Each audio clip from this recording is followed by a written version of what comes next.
의석을 정돈해 주시기 바랍니다. 성원이 되었으므로 제219회 통영시의회 제1차 정례회 제1차 본회의 개의를 선포합니다.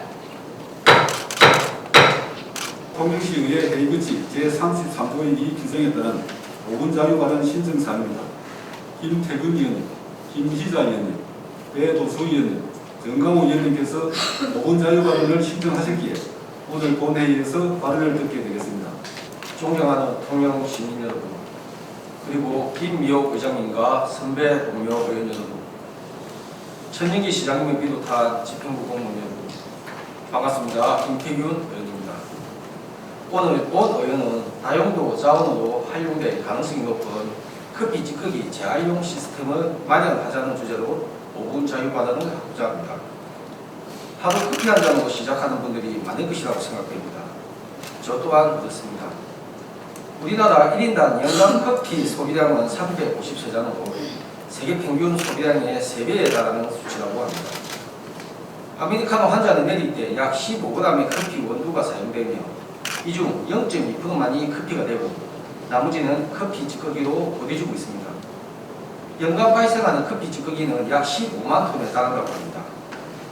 최근 3년간 통영시 커피 전문점으로 신고된 업체 수는 91개소로 해마다 늘어나는 추세이며 현재 총 174개소가 커피점을 운영하고 있는 것으로 파악됩니다. 이에 따라 종량제 봉투도 버려지고 있는 커피 부산물도 늘어나고 있는 실정입니다. 커피 찌꺼기는 생활 폐기물로 취급되어 카페에서 종량제 봉투에 담아 배출하거나 별도로 허가를 받거나 신고한 업체만이 수거 처리해 대부분 매립 또는 소각 처리되고 있습니다. 땅에 묻을 경우 온실가스가 발생하며 1톤 소각이 되는 338kg의 탄소가 배출된다고 합니다. 우리나라는 전 세계에서 탄소 중립을 법제한 14번째 국가이며 2030년까지 온실가스 배출량 40% 감축을 목표로 적극적인 탄소 중립 정책을 추진하고 있습니다. 이와 관련하여 최근 환경부에서는 관련 규제나 불명확한 법령 등을 환경 변화에 맞게 해석, 적용하는 적극 행정제도를 활용해 개선 방안을 내놓고 있습니다. 자원순환기본법 시행령 제3조 제6호에 따라 사료, 비료, 원료로 사용되거나 그 밖에 농업활동에 직접 사용하는 경우에 한하여 순환자원으로 인정하는 것은 커피 찌꺼기의 경우 일반 목재 펠릿에 비해 발열량이 크게 높은 것을 감안해 바이오 연료로 사용하는 경우 순환자원으로 인정받을 수 있도록 하고, 또한 폐기물관리법 제13조의 3에서 폐기물 재활용의 원칙 및 기준 등이 설정되어 있지 않은 신규 재활용 용도와 방법 등에 대해서는 위해성을 예측 평가한 후 안정성이 확인된 경우에는 재활용하도록 하는 제도를 도입해 커피 찌꺼기가 순환자원 인정 기준을 충족한 것으로 간주하기로 했습니다. 이러한 개선 방안은 지난 3월 15일부터 적용함으로써 커피 찌꺼기는 이제 버려지는 대신 유용한 자원으로 활용할 수 있는 길이 열리게 되었습니다. 이에 서울, 인천, 부산시 등 일부 지자체에서는 발빠르게 커피 찌꺼기 재활용 활성화 사업에 나서고 있습니다. 부산시의 경우 커피 전문점 대상으로 전용 용기를 배부하고 업무 협약 체계를 통해 커피 찌꺼기 공공수거와 활용에 참여할 업체를 발굴하는가 하면 배출된 커피는 사회적 기업에서 무상수거해 연필, 화분 등 다양한 제품으로 제작할 계획이라고 합니다. 이뿐만 아니라 커피 클레이 강사 양성을 통해 학교를 대상으로 체험교실 등을 운영하여 자원순환에 대한 인식을 높이고 나아가 바이오, 연료, 비료 등 연구개발을 통해 일석사조의 재자원화 정책을 구상하고 있습니다. 본 의원은 집행부가 새로운 제도를 적극 홍보하여 관내 커피 전문점이 다 함께 참여할 수 있는 시스템을 마련해 줄 것을 주문합니다. 참여업체에 자원순환 인증마크 부착과 인센티브 등을 부여하여 우리 일상에서 작은 실천 하나가 환경 보호하는 일임을 인식하게 해줄 필요가 있습니다. 그리고 공공수거와 활용할 업체를 적극적으로 발굴하여 종량제 봉투로 버려지는 비용을 줄이고 수거 운반에 따른 일자리 창출로 연결하는 등 체계적으로 지역자원 선순환 밑그림을 그려야 할 때라고 생각합니다. 쓰레기로 버려질 것이냐 자원화될 것이냐는 우리의 의지에 달렸습니다. 탄소 중립 실천은 그리 거창하고 어려운 일이 아닙니다. 그러나 미래 세대를 위해 지금 함께 고민하고 노력해야 할 시기라는 점은 분명합니다. 아무쪼록 본 위원회에 제안한 사항을 적극 검토하여 약속의 땅, 미래 100년의 도시, 친환경 미래 도시로 발돋움할 수 있도록 해주시기를 당부드립니다. 끝까지 경청해 주셔서 감사합니다. 존경하는 통영시민 여러분, 그리고 김미영 의장님과 선배 동료 의원 여러분, 반갑습니다. 김희자 의원입니다. 우리나라는 지난 16년간 저출산을 극복하기 위해 200조가 넘는 예산 투입과 정책을 추진하였음에도 불구하고 인구 감소를 막는 데 실패하였습니다. 이에 본 의원은 이제는 인구 지역에서 정책을 찾아야 하며 인구 분포를 현황을 면밀히 분석하여 가장 시급하고 중요한 과제로 인구 변동에 따른 미래 적응 해법을 마련해야 된다는 주제로 이 자리에 섰습니다. 잘 아다시피 국내 저출산 문제가 매우 심각합니다. 지난 24일 통계청 발표한 자료에 따르면 여성이 평생 낳을 것으로 예상되는 합계 출산율이 작년보다 0.03명 감소한 0.8명으로 나타났습니다. 생산 가능 인구 역시 OECD 회원국 중 가장 빠르게 감소하는 데 반해 평균 연령은 빠른 속도로 높아지고 있는 실정입니다. 2021년 인구주택 총조사의 자료에 따르면 우리나라 총 인구는 약 5,174만 명으로 전체 인구 전반 이상은 수도권에 거주하는 등 인구 쏠림 현상도 심각해지고 있습니다. 경상남도의 인구수 또한 2010년부터 계속 감소세에 있으며 우리 통영시도 2020년을 기점으로 인구 13만 선이 무너지고 인구 증가율도 국내 시 단위 중 가장 높은 상황에 직면해 있습니다. 이에 본 의원, 이제 정부 정책 기조에 발맞춰 우리 시도 혁신적인 정책 변화를 도모해야 할 때입니다. 정부는 올해부터 지역균형 발전을 위해 인구 감소 지역을 선정하여 지방주민 대행금을 배분하는 정책을 추진하고 있습니다. 우리 시도 향후 인구 활력을 높이는 창의적이고 차별화된 사업 발굴과 타 지자체 등과 연계한 확장성 있는 공모사항을 적극 발굴하여 소명별 기금을 활용, 인구 문제 해결에 마중물 역할을 할 수 있도록 노력해야 합니다. 존경하는 통영시민 여러분, 그리고 일처녀 공직자 여러분, 장래 인구 추세를 보면 통영시 생산 가능 인구는 현재 2022년 8만 4천여 명에서 2037년에는 6만 명대로 떨어지고 중위 연령대도 48세에서 58세로 더 고령화가 될 것으로 전망되고 있습니다. 또한 유소년층과 청년층의 비중은 줄어들고 있습니다. 이를 극복하기 위해서는 경년 장절 여성과 고령자의 경제활동 참여를 넓혀 나가는 데에도 힘을 쏟아야 합니다. 여성과 고령층을 대상으로 한 고부가가치, 직종의 전문 인력, 양성가정 등을 통해 스마트 워크에 대한 꾸준한 교육과 구인구직, 연계가 잘 이루어지도록 체계를 마련하고 일관성 있는 양질의 양육, 보육 환경은 물론 여성이 마음껏 일할 수 있는 일 가정의 양립문화 확산이 이루어져야 하며 기업에 대한 장려금들, 지원 제도와 홍보 또한 강화되어야 할 것입니다. 마지막으로 교육청과 연계하여 청년들에게 지역특화 산업에 대한 다양한 진로 탐색 기회를 제공하고 다양한 역량 강화 프로그램 운영을 확대해 나가야만 합니다. 제218회 인시에서도 언급하였듯이 지역 내 대학과 연계하여 맞춤형 인력 양성을 해야 합니다. 산업혁명과 시민의 평생학습, 지역 시스템을 통해 지역 취업 및 고용 유지에 기여하는 인구 유입과 지탱의 선순환 체계를 구축하기 위해 모두 함께 힘을 모아야 합니다. 우리는 우리가 가진 그대로 빛난다 라는 말이 있듯이 통영시만이 특화된 산업을 지켜나가고 잠재력 있는 산업에 투자하며 발전시켜 나갈 때 모두가 살고 싶어하는 도시, 지속가능한 명품 도시로 성장해 나갈 수 있습니다. 통영시 인구정책도 정부의 변화하는 인구구조, 적응정체가 기조를 같이하여 나아갈 수 있도록 각 부서 간 유기적으로 방안을 모색해 주시기 바랍니다. 경청해 주셔서 감사합니다.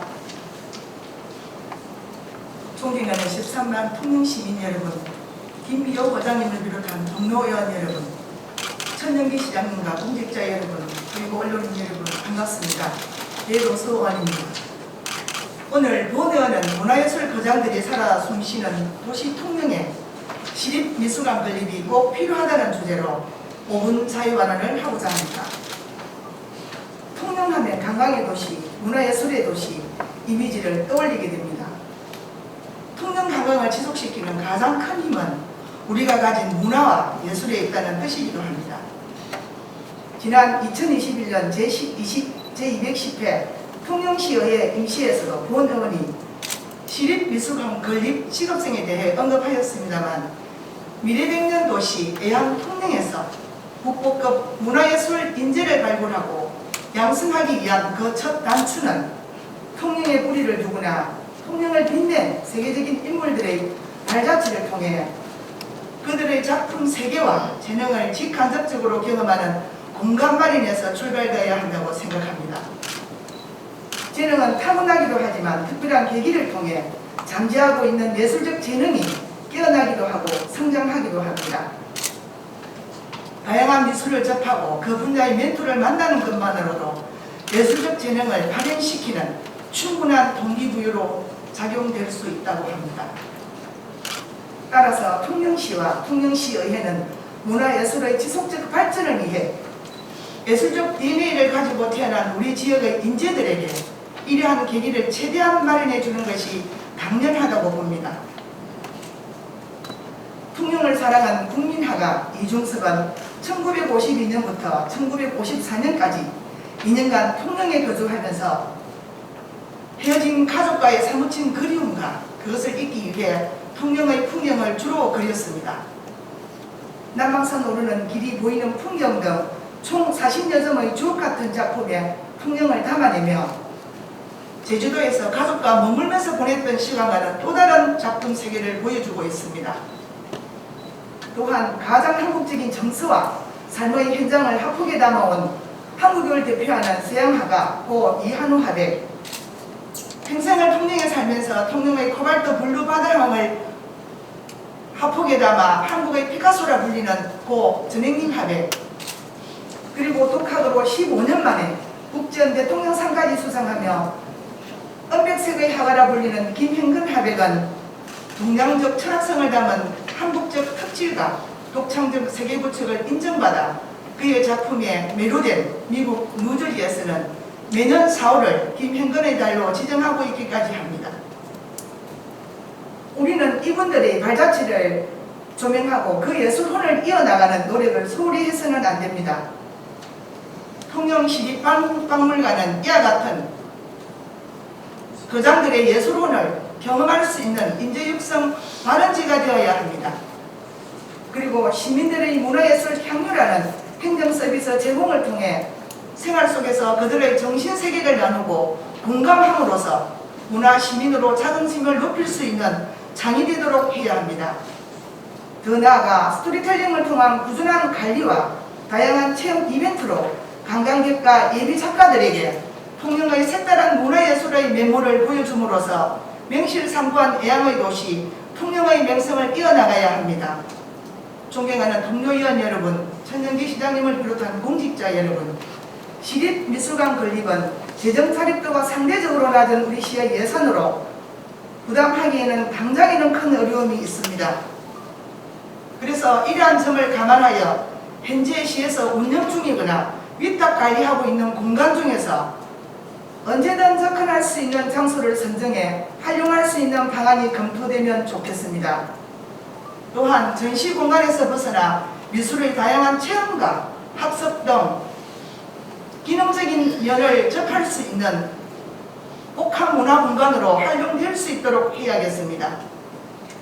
국보급 글로벌 인재들이 태어나기만 한 곳이 아니라 만들어지고 성장하는 도시가 될 수 있도록 통영문화예술 거점 공간으로 탄생할 수 있도록 우리 다 함께 머리를 맞대고 협체의 노를 살려 통영의 미래에 투자해 나갑시다.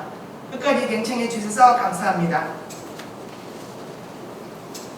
존경하는 통영시민 여러분, 그리고 김미옥 의장님과 선배 동료위원 여러분, 천영기 시장님을 비롯한 집행부 공무원 여러분 반갑습니다. 생활 밀착형 시연 정강호입니다.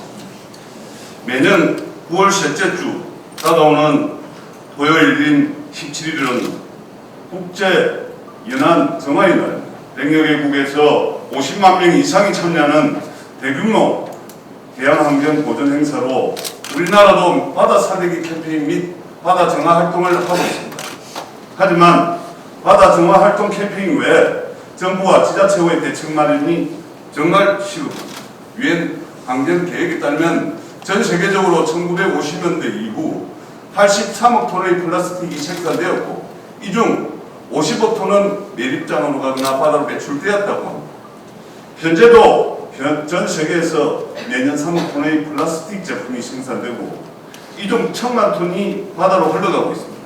태평양 한가운데 우리나라 16배 면적의 쓰레기 섬을 들어보셨을 겁니다. 우리나라에서는 해마다 18만 톤의 해양 쓰레기가 생기고 있으며 이 중 육상에서 바다로 흘러가는 쓰레기가 12만 톤, 조업 활동이나 낚시, 선박의 운항 과정에서 바다에 버려지는 쓰레기는 6만 톤으로 추정하고 있습니다. 바다에 버려지는 쓰레기로 인한 피해는 다양하며 우리 삶에 직접적인 영향을 미칩니다. 선박 운항 중 고유물 감기물로 인한 안전사고가 전체 사고의 약 10% 이상을 차지하고 있으며 해거물에 의류가 갇혀 폐사하게 되는 유령업의 경제적 피해도 연간 영향의 10%인 3,787억 원에 이른다고 합니다. 이뿐만 아니라 해양 쓰레기로 인한 관광지 경관 훼손으로 관광 산업의 피해가 나도 커지고 있고 바다의 부표나 페트병들은 적게 수거되지 않을 경우 작은 조각으로 파편화되어 우리의 건강까지 위협하고 있습니다. 이에 해양 쓰레기 발생부터 수거 처리, 재활용까지 전 주기에 걸쳐 관리를 강화해야 합니다. 먼저 육상에서 기인하는 쓰레기 발생량을 감소시키기 위한 정책이 필요합니다. 해양 쓰레기 중 육상에서 발생되는 비율은 60%가 넘습니다. 유입 가능성이 높은 주요 지역을 위주로 차단막을 설치를 확대하고 해하구 부표의 해양 재유입 방지와 해수의 편의성 제고를 위해 집합시설을 확충해야 합니다. 그리고 보다 효율적인 수거 처리를 위해 해류를 타고 떠다니는 부유 쓰레기를 포집할 수 있는 정화선이 필요합니다. 전국에서 두 번째로 서민 많은 도시답게 우리 시는 지난 2020년 12월에 해양 쓰레기 수거를 위한 아라오를 지향하여 운영하고 있습니다. 팔방미인 아라오는 해안변 해양 쓰레기 수거뿐만 아니라 생활 쓰레기 수거, 장기 방치 폐차 수거, 화재 진압 지원, 도서 지역 생활 필수품 운반 지원, 심지어 기름 유출 해양 오염 방제 작업까지 지원하고 있습니다. 그러나 아라오가 선전하기 위한 미수동 전용 부두는 협소하고 위험하여 인근 미수 사령도 간 여객선 부두 또는 서호동 연안 여객선 부두에 협조를 구하여 쓰레기 수거차를 싣고 다니는 현실이 있습니다. 우리 시는 섬을 찾는 많은 관광객과 낚시객들로 여러 유형의 쓰레기 또한 늘어나고 있으므로 보다 효율적인 수거를 위해 부유 쓰레기를 포집할 수 있는 기능의 정화선이 반드시 필요합니다. 현재 경남도에서는 아라오를 모델로 정화선을 건조 중에 있는 것으로 알고 있습니다만 이러한 부유 쓰레기 포집 기능은 없다고 합니다. 집행부에서는 이러한 점을 적극 건의하여 부유 쓰레기도 포집할 수 있는 정화선 마련에 힘써 주시기 바랍니다. 마지막으로 해양 쓰레기 재활용 사업을 확대 추진해야 합니다. 우리 시는 선제적으로 해양자원순환센터 설치 사업을 통해 해양 쓰레기를 자원으로 활용, 개발하는 사업을 준비하고 있습니다. 생활용품 등 다양한 제품 개발을 통해 우리 시 홍보도 되고 생산과 판매로 지역의 일자리 창출과 지역 경제의 보탬이 될 수 있도록 만전을 기해 주시기 바랍니다. 이러한 전주기 관리 강화로 이어질 때 바다의 땅 통영을 살릴 수 있습니다. 아니, 살려야만 합니다. 바다가 건강해야 우리 지구도 살고 우리도 살 수 있습니다. 자연은 현재를 사는 우리가 다음 세대에게 빌려왔다는 말이 있듯 미래 100년의 도시 통영을 꿈꾸는 우리들이 해야 할 일은 깨끗한 환경과 바다를 물려주는 일입니다. 모쪼록 온연이 제안한 사항을 면밀히 검토하여 보석 같은 섬을 간직한 바다의 땅 통영에 걸맞는 해양 쓰레기 정책을 펼쳐주시기 바랍니다. 감사합니다. 생활 밀착형 시연 정강호입니다.